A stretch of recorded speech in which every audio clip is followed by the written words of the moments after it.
સુરતના નાનપુરા વિસ્તારમાં બાળકીને ઉપાડીને અપહરણનો પ્રયાસ કરનાર આરોપીને પોલીસે ઝડપી પાડ્યો છે। આરોપીને પકડવા માટે પોલીસે અલગ અલગ ટીમો બનાવી હતી, તેમજ પોલીસ તપાસમાં ચોંકાવનારા ખુલાસા થયા છે। આરોપીને પોક્સોના કેસમાં 20 વર્ષની સજા થઈ છે અને હાલમાં તે 10 દિવસના પેરોલ રજા પર બહાર આવ્યો હતો।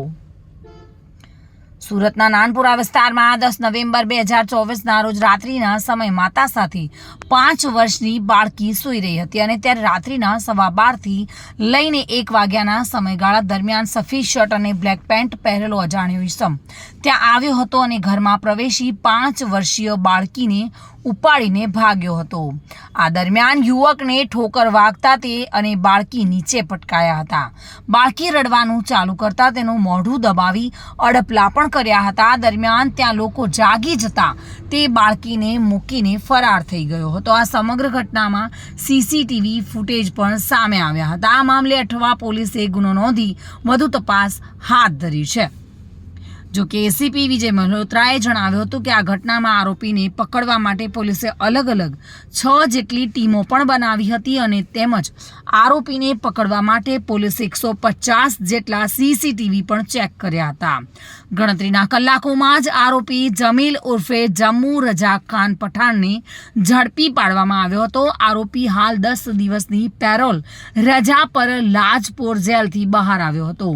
તેમજ આરોપી લાલગેટ પોલીસ મથકમાં વર્ષ 2021માં પોક્સોના કેસમાં પકડાયેલો હતો અને નામદાર કોર્ટે જૂન 2023માં 20 વર્ષની કેદની સજા કરી છે। ગઈકાલ તારીખ 10/11/2024ના રોજ એક ફરિયાદીશ્રીએ અઠવા પોલીસ સ્ટેશન ખાતે આવી અને પોતાની ફરિયાદ હકીકત જાહેર કરેલ કે તેમની 5 વર્ષની ભત્રીજી તેમના મધર સાથે એમના મકાનમાં સૂતેલી હતી।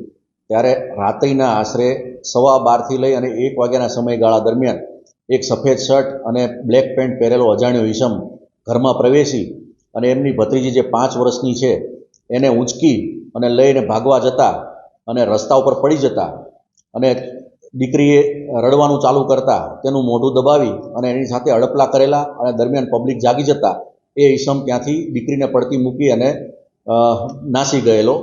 જે બાબતે તેઓ ફરિયાદ આપવા પોલીસ સ્ટેશન ખાતે આવતા અઠવા પોલીસ સ્ટેશનના ઇન્સ્પેક્ટર શ્રી મકવાણાનાઓએ તાત્કાલિક તેમની ફરિયાદ લઈ અને બનાવની ગંભીરતા જોતા અલગ અલગ ડી સ્ટાફની 6 જેટલી ટીમો બનાવેલી તથા આ બનાવ અનુસંધાને મદદ માટે ઉમરા પોલીસ સ્ટેશનના ડી સ્ટાફની પણ મદદ લેવામાં આવેલી અને અલગ અલગ ટીમો બનાવી અને તાત્કાલિક ટેકનિકલ સર્વેલન્સથી આરોપીની શોધખોળ ચાલુ કરવામાં આવેલી અને ગણતરીના કલાકોમાં જ હ્યુમન રિસોર્સિસ અને ટેકનિકલ રિસોર્સિસની મદદથી આરોપીને પકડી લેવામાં આવેલ।